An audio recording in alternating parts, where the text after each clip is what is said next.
The Titanomachy is one of the most decisive conflicts in Greek mythology. A war that lasted 10 years.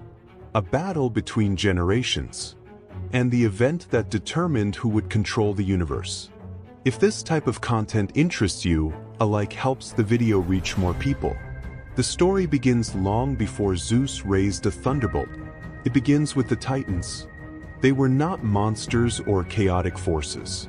They were cosmic rulers, and their dominance shaped the earliest structure of the Greek universe.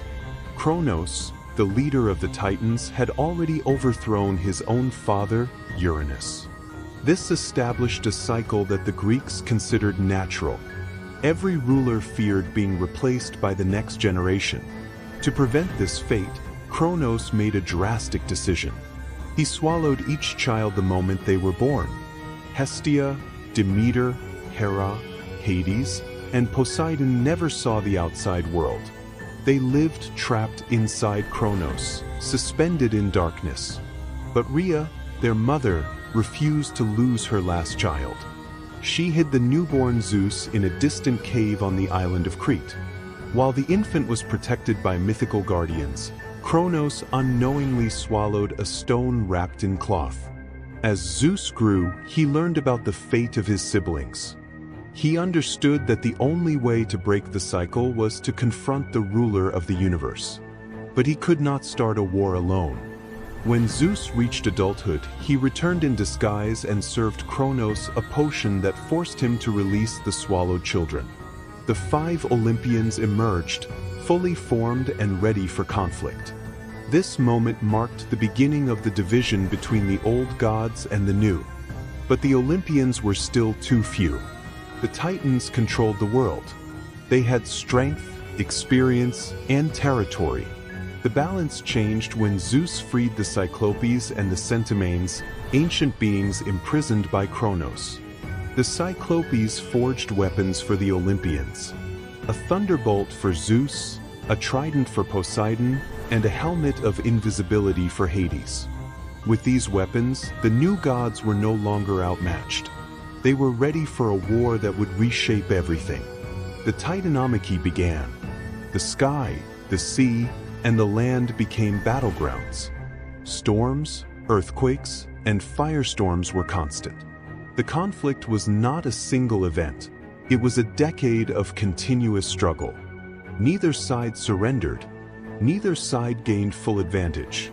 And at the heart of the war was one question. Would the universe remain under the old order, or would a new generation take control? As the war progressed, the battlefield changed constantly. Some Titans remained loyal to Kronos, forming a structured and disciplined force. Others hesitated, unsure whether the old order could survive the conflict. This division weakened the Titan ranks, but not enough to give the Olympians a clear victory. The Cyclopes continued supplying the younger gods with strategic advantages. Their weapons were not symbols, they were decisive tools. Zeus used his thunderbolts to disrupt Titan formations. Poseidon struck the ground and shifted entire landscapes. Hades moved unseen across the battlefield, targeting key opponents without being detected. Even with these advantages, the Titans resisted with experience and sheer endurance. They knew the terrain, controlled most of the territory, and had ruled for ages. What the Olympians had in power, the Titans compensated with strategy. The war entered a stage where progress depended on alliances. Some deities who were not Titans or Olympians began choosing sides. Prometheus and Epimetheus supported Zeus, believing a new order was necessary. Atlas, however, remained loyal to Kronos and commanded a large portion of the Titan forces. During this period, Zeus adjusted his strategy. He stopped trying to overpower the Titans through direct confrontation and focused instead on disrupting their coordination. This approach slowly shifted the momentum. If you enjoy following these long-form mythological stories, considering a subscription helps you receive the next episodes as soon as they're released. The turning point came when the Centimines fully entered the conflict. Their 100 arms allowed them to unleash massive barrages of stones against Titan fortresses. Walls collapsed, defensive lines broke, and territories once secure became vulnerable. Kronos responded with aggression, attempting to push the Olympians back toward Mount Olympus. For a time, it seemed possible, but the Olympians had adapted. They moved quickly, communicated effectively, and used their new weapons with precision. The final phase of the war approached when the balance of power became unmistakable. The Olympians were no longer the younger generation struggling to rise. They had become the strongest force the Greek cosmos had ever seen. Kronos realized that the conflict could no longer be contained. His rule, once absolute, now depended on a battle he could not fully control. The Titans were preparing for their last stand, and the Olympians were advancing with a clarity of purpose that made a final confrontation inevitable. The final confrontation formed around Mount Othrys, the stronghold of the Titans. It was not a sudden clash. Both sides understood that this battle would determine the future of the cosmos, and they prepared accordingly.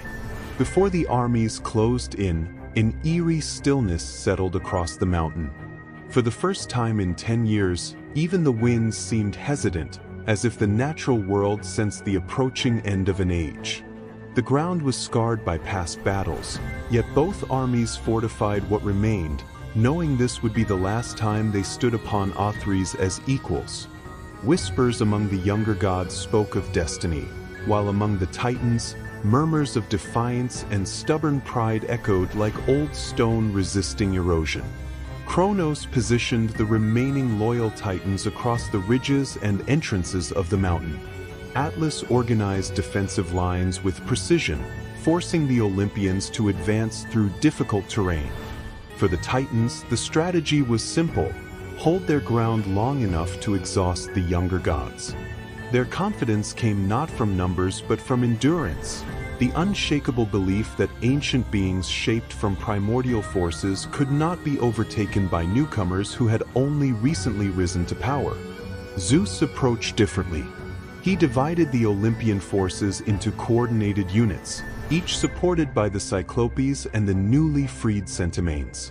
Instead of charging directly, the Olympians advanced in stages, weakening Titan defenses piece by piece.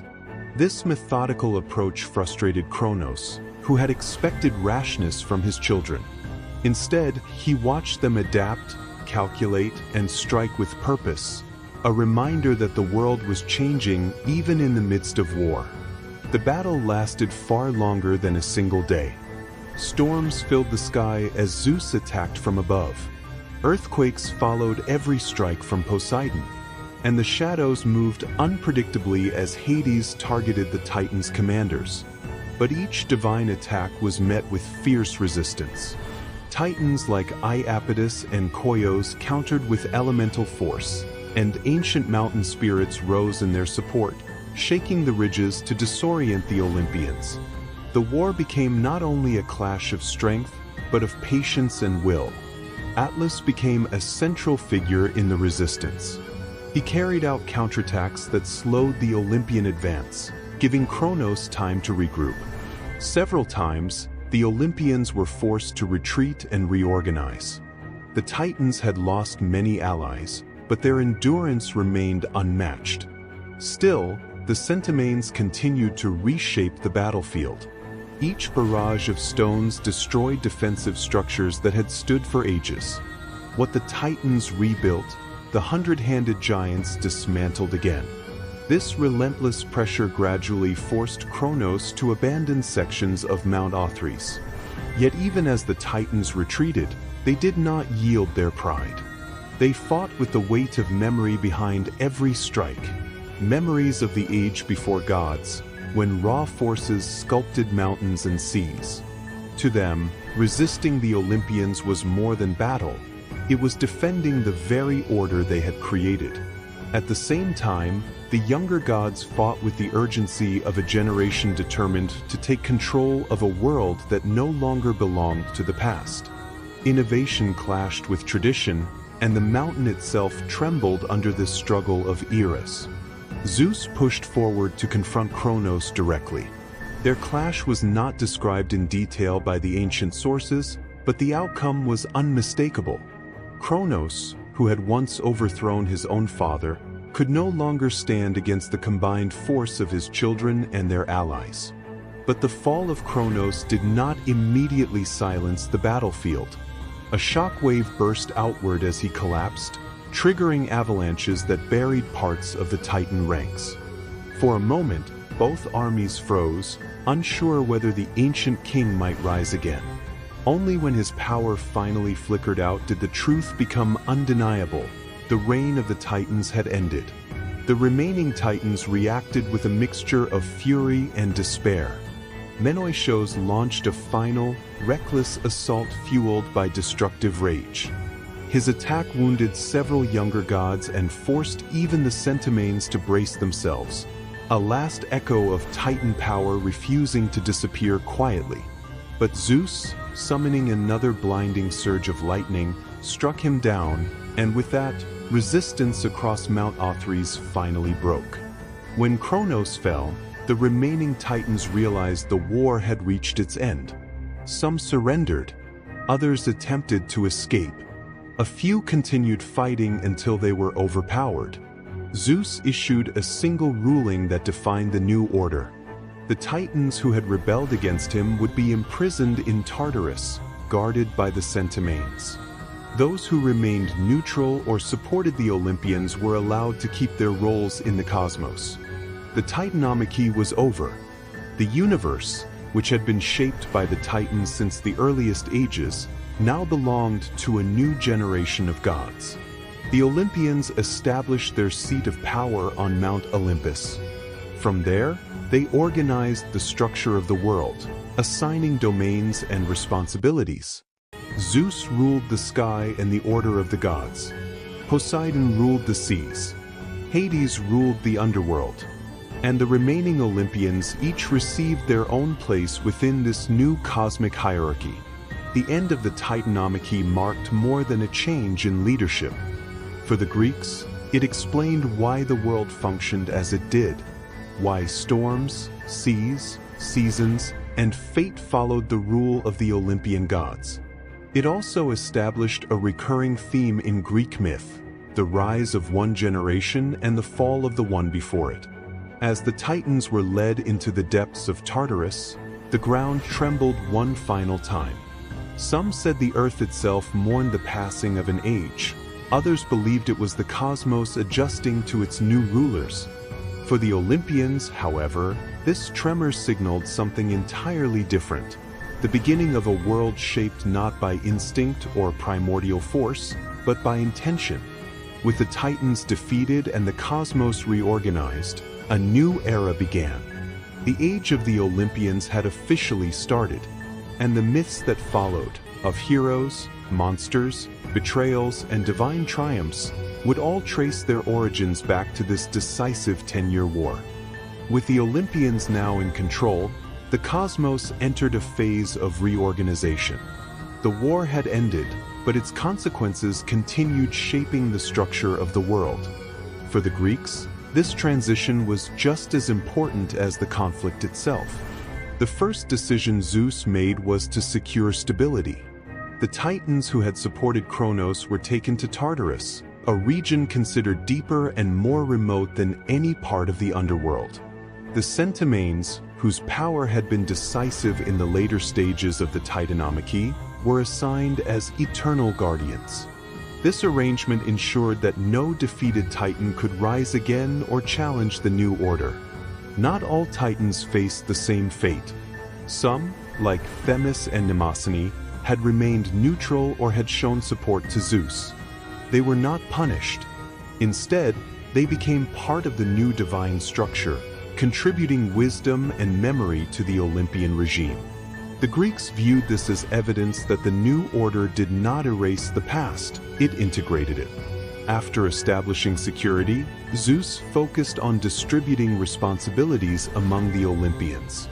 This division of the universe is one of the most iconic moments in Greek mythology. the three brothers drew lots to determine their realms. Zeus received the sky and the authority over gods and mortals. Poseidon took the seas and all waters. Hades gained dominion over the underworld, a realm separate from the affairs of the living. The world, from this point onward, was governed through balance.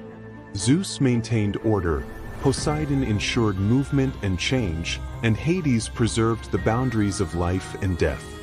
This triad became the foundation of Greek mythological cosmology. The other Olympians also took on roles that shaped human understanding of the world. Hera became associated with marriage and sovereignty. Demeter governed agriculture and the cycles of growth. Hestia represented the stability of the household. Each goddess played a role that reinforced the stability the Olympians sought to maintain after the war. At this stage, the Greeks believed the world entered its recognizable form.